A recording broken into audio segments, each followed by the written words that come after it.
Hello friends, welcome to Kalyani சுலகம். வீடியோக்குள்ளே வந்துட்டிங்களா? நாளைக்கு சண்டே நிச்சயமாக உங்கள் வீட்டில் மட்டன் குழம்பு தாங்க. இந்த வீடியோ பார்த்து முடிக்கிறப்ப கண்டிப்பாக முடிவு எடுத்துகிட்டு இருப்பீங்க, நாளைக்கு மட்டன் தான் எடுக்கிறோம், அதுவும் கல்யாணி சொல்கிற மாதிரி தான் செய்ய போகிறோம் அப்படின்ட்டு முடிவு எடுத்துகிட்டு இருப்பீங்க. இந்த மட்டன் குழம்பு ரொம்பவே வித்தியாசமாக இருக்குங்க, ரொம்பவே ருசியாக இருக்கும். பார்க்குறப்பவே உங்களை செய்ய தூண்டுங்க. எப்படி செய்யலான்னு சொல்லிட்டு பார்க்கலாமா? முதல்ல மட்டன் எடுத்துக்கோங்க. நான் ஒரு 1/2 kg மட்டன் எடுத்திருக்கேன். இந்த மட்டனை குக்கரில் 4 விசில் விட்டு எடுக்க போகிறோம். சும்மா வேக வைக்கக்கூடாதுங்க, நான் சொல்கிற பொருட்களெல்லாம் சேர்த்து வேக வைக்கணும்.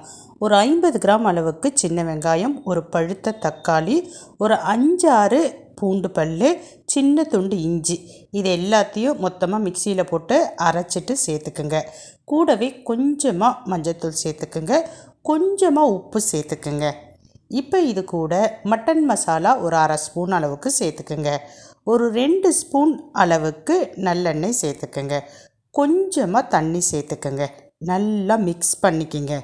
மிக்ஸ் பண்ணிவிட்டு ஸ்டவ் ஆன் பண்ணி வச்சுக்கிங்க. மூடி போட்டுட்டு ஒரு 4 விசிலில் இருந்து 5 விசில் விட்டு எடுத்துக்குங்க. கரெக்டாக இருக்கும். ரொம்ப விசில் விடக்கூடாது, குழையிற மாதிரி இருக்கக்கூடாது, பீஸ் முழுசாக இருக்கணும்.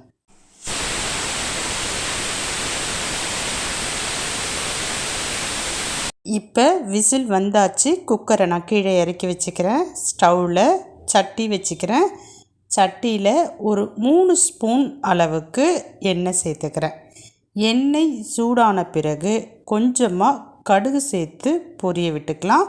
கடுகு பொரிஞ்ச பிறகு ஒரு 1/2 டேபிள் ஸ்பூன் அளவுக்கு சோம்பு சேர்த்துக்குங்க.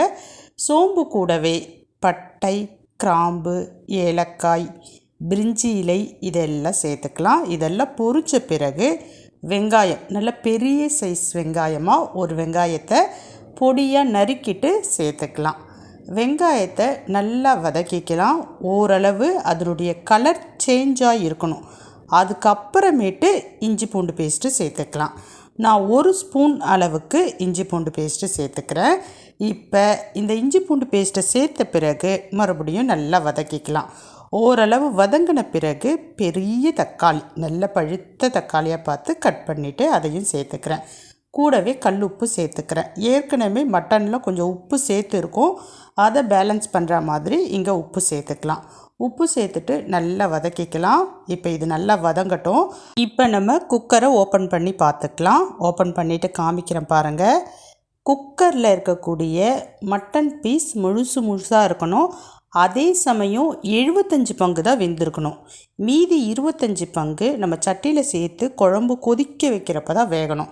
அப்போ தான் குழம்பு நல்ல ருசியாக இருக்கும். பாருங்கள், மட்டன் எல்லாமே வெந்திருக்கு, ஆனால் 75% தான் வெந்திருக்கு. இப்போ வெங்காயம் தக்காளி நல்லா வதங்கிடுச்சு. வேக வச்ச மட்டனை அந்த சாரோடு சேர்த்து நம்ம இப்போ வதக்க போகிறோம். சேர்த்துக்கிட்டோம். நல்லா இப்போ மிக்ஸ் பண்ண போகிறோம். அதுக்கு முன்னாடி குழம்பு மிளகாய்த்தூள் சேர்த்துக்கிறேன். நான் எங்கள் வீட்டு காரத்துக்கு ஏற்ப ஒரு 3 ஸ்பூன் அளவுக்கு சேர்த்துக்கிறேன். 1/2 கிலோ மட்டன் எடுத்துருக்கிறேன். மற்ற பொருட்கள் எல்லாம் என்னென்ன சேர்த்தேன் அப்படின்றத இப்போ நீங்கள் பார்த்துக்கிட்டு இருப்பீங்க. இப்போ தேவையான அளவு தண்ணி சேர்த்துக்கிறேன். எந்த அளவுக்கு குழம்பு வேணுமோ அந்த அளவுக்கு நான் சேர்த்துக்கிறேன். இப்போ நான் வைக்கிற குழம்ப 6 பேர் தாராளமாக சாப்பிடலாம், அந்த அளவுக்கு தான் வைக்கிறேன். இப்போ எல்லாமே நான் சேர்த்துட்டேன். நல்லா மிக்ஸ் பண்ணிக்கிறேன். மிக்ஸ் பண்ணுறப்பவே டேஸ்ட் பண்ணியும் பார்த்துக்கிறேன், உப்பு இருக்கா காரம் இருக்கா அப்படின்றது. எனக்கு எல்லாமே சூப்பராக கரெக்டாக இருக்குது. இப்போ குழம்ப கொதிக்க வைக்கணுங்க. இந்த கொதிக்க வைக்கிறதுலையும் நம்ம ஒரு விஷயத்தை கண்டிப்பாக ஃபாலோ பண்ணணும்.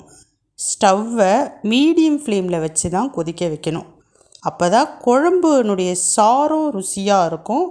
அதே மாதிரி அந்த மட்டன் பீசஸும் நல்லாயிருக்கும். நம்ம சாப்பிட்றப்ப உப்பு காரம்லாம் இறங்கி ரொம்பவே சூப்பராக இருக்கும்.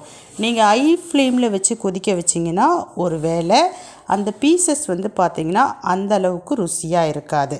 அதனால் மீடியம் ஃப்ளேமில் வச்சு கொதிக்க வைங்க.